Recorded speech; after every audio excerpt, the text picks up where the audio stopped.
Underscores, where we talk to the overlooked people in the world of gaming. Today's guest for our 6th episode is John Croudy, who has an especially unknown story, as this video game developer's work didn't get the treatment that most games do. Thanks for joining us. Nice to be here. Thanks for inviting me. So, before we get started with your work, could you just let us know a bit about yourself and how you got into the game development industry? Sure. Well, let's see. I was born in London. I'm British, and well, it's a long story, but at a certain point during my life, I think I was about 27 or so, I went to a computer show and I met some people from the Sales Curve, which is what it was called at the time. SCI was originally the Sales Curve. And I just accidentally met these people, and I, had a chat with them, and then suddenly they whisked me into a room, and I had a demo on me that I had done, a game demo that I had made, and I just brought it with me on the off chance I might meet someone. It was an amazing piece of luck. And next thing I knew, I was working there, and the first game we worked on was a game called Silkworm, which was a conversion from an arcade machine. We were doing all arcade machine conversions at that time. So that was how I got into it. It was completely purely by luck. I happened to have a demo on me at a show that I went to. So, did you make this demo all on your own? Yes, I used to write computer games at home for my own fun and education. It was how I learned to write games in the first place. I didn't have any kind of formal programming training. I just used to mess around at home. I did it for years and years. And one day I was just lucky enough to go to a show, and I had a demo on me. I had a feeling I should take a demo disc just for fun. And we put it into some of the machines that were on display just for fun. Me and my friend went there and we did that. And I think what happened was one of the Sales Curve guys saw the demo playing, and they whisked me into a room, and so the rest is history. So one thing that kind of fascinates me is, this would have been early 90s, right? Or late 80s? Yeah, that was actually 1988. So, what? Yeah. How do you start with just, building video games for fun? Because, today we've got, Unreal Engine, Unity, and even, really simple stuff like Scratch that you can get worked off of. So, just yeah. Building games from scratch with no formal education in that time seems pretty impressive to me. Yeah, well, at the time, I'm going back now to around when I first started doing it, around 1980. Computers were much, much simpler, and they had much less memory, and they had much less everything, less software. And I'm talking about something like the Atari 400, which is where I really started messing around with games. And it was so simple. If you could figure out the machine code, which you could do by buying a book, you could just learn how to do the machine code, and the screen was really simple. There was nothing fancy. And if you could get hold of a book, which I got, which was called De Re Atari, for that machine, it would tell you how to do sprites and players and missiles and all this kind of stuff, as they called them, and how to work the sound chip. And if you could figure that stuff out, you could start drawing your own graphics. So it would be very, very simple to draw like a gun or an enemy or something, because it was only 8 bits and the sprites were only 8 pixels wide. So you didn't really have to be a fancy artist to get started doing something. So, with going back to Sales Curve Interactive, yeah. So you started working there in '88, you said? That's right, yeah. So, when was it that you started working on this is my personal interest with Sales Curve Interactive on Mr. Tough?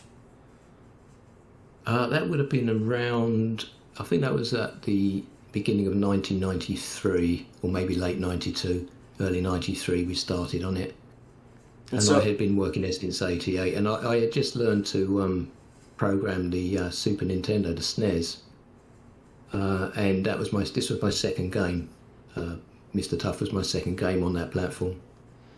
And so what was that development history like? Well, what happened was the artist and game designer Ned Langman, he came up with the game design. think he was just working on it in his spare time or something. And he used to have lots of really cool ideas for games, and he'd always be pitching them to the CEO and trying to get some interest. And eventually, somehow, for Mr. Tough, it clicked, and the boss said, "Okay, let's give it a try." I think that's what happened. It's a very long time ago, but that's my memory. Was that Ned pitched the idea, and she said, "Okay, let's go. Let's give it a try." So, Ned designed it and drew all the graphics, and I wrote the code. It's pretty much it for the actual implementation. So, what makes this game interesting is you worked on it for. If you started early in 1993, that would have been about 2 years worth of work, and it was basically completely finished.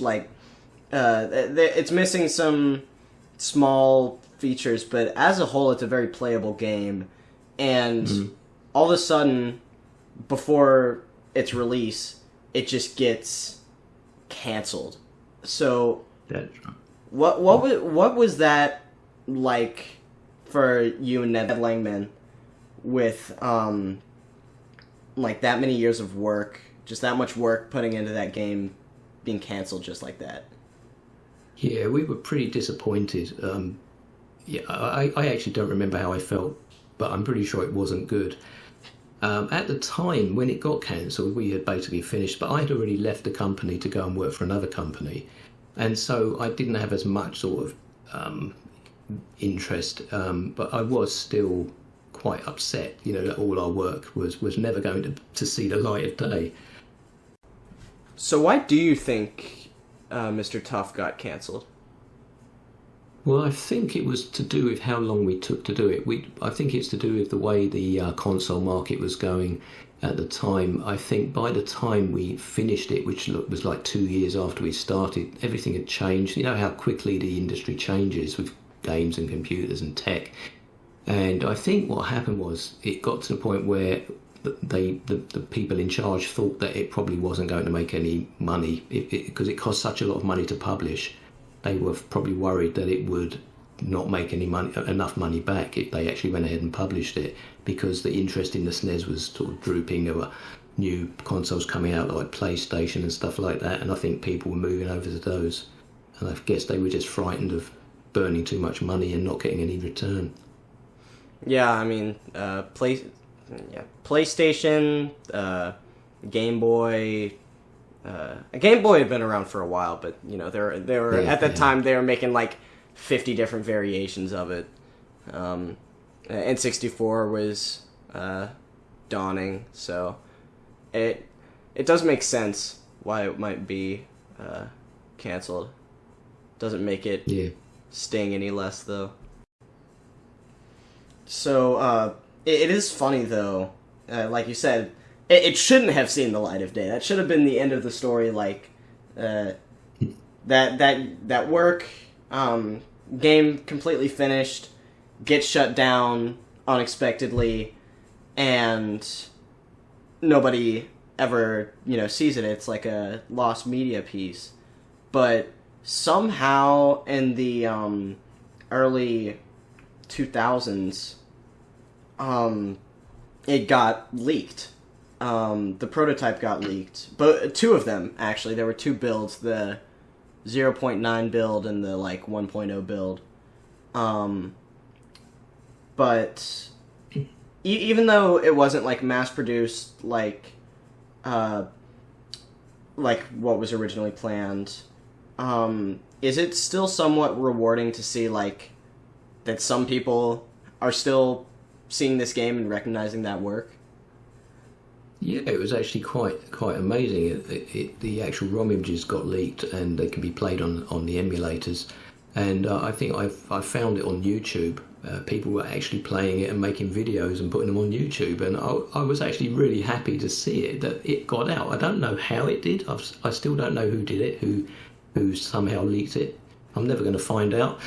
But someone did, and it was a great thing they did, because Mr. Tough got out and people could actually play it. It wasn't a complete waste of time, and it was really funny to see people playing it. And they even got to the end screens where you get to see all the funny stuff at the end, because we put a funny Easter egg thing at the end of it, and that actually got seen as well. So I was quite happy to see it. So, well, one thing I kind of wondered about the whole situation is, were you guys, like, paid just as much as if it had been released? Because I'd imagine they can't just cancel the game and, because of a corporate decision, just take away much of that salary. Oh, no, they paid us a salary as usual, and when it was cancelled, that was that. We still had the money, and they didn't ask for any money back or anything like that. No, it was just an employee salary thing. So the only thing that the only personal loss there was your art piece not being able to get out, which still sucks. I mean, that's horrible. Yeah. But yeah. That's right. That's pretty much it. Yeah. So, what did your career look like? I mean, after the game, because you said you left SEI, and I was looking at like some of the games that you worked on. I see it like stops at your game development jobs stop in the 1990s. So. Mm-hmm. Yeah. Well, I went to work for Probe Entertainment in Croydon, which is where I lived. It was just a convenient thing that I got invited to go for an interview and so on. And I went to work there, and I started working on tools. Instead of actual games, I worked on tools. So I was writing map editors, level editors, stuff like that.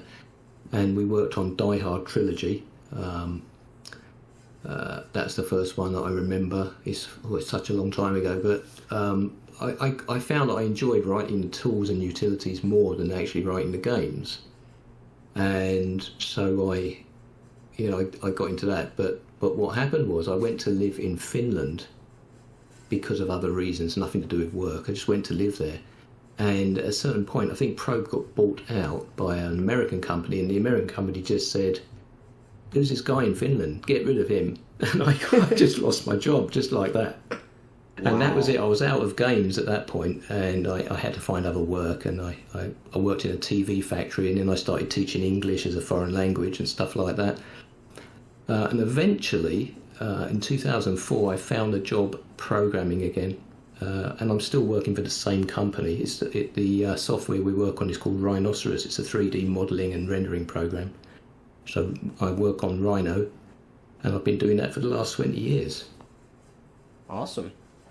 So, that is that is quite the story. It is interesting to see, like, over time, you've done a lot of things, and Mr. Tough really is just a blip in that. Yes, it is just a blip, really. Yeah. I mean, I love the game. Like, I spent a lot of time playing it, like speed running related things, actually. And I do think it's a shame that it never got out, but the fact that people like me are talking about it does say something. So it's interesting looking at the life of a game that was supposed to be completely destroyed, you know? Yeah, but it wasn't. But it wasn't. I heard. Yeah, I heard a couple of years ago. I heard that some companies acquired the rights to it. I can't remember the name or anything like that. But someone I did see that. Yeah, working on. Yeah, it was the Retro Room. Releasing it. It was the Retro Room. I'm pretty sure. Right. I don't know if I caught the name anyway, but someone is working on getting it released somehow on some. I don't know what on, but someone's working on it. So it isn't lost. Yeah, the Retro Room. I don't know.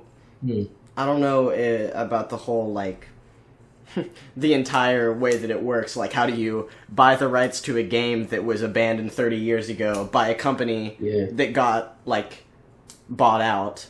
Or... I have no idea how that works. And when I said that, I was kind of making it up. They got the rights. I don't know. But, I mean, they must have the rights. If they're going to do it, they have to be able to do it legally. But I don't know how any of that works. Yeah, so, like, you are right. Because doing my research on the game, I found the site. You can download the ROM, and you can even get it on cartridge. Like, you can play it on cartridge, both the original PAL prototype and a NTSC modification of it.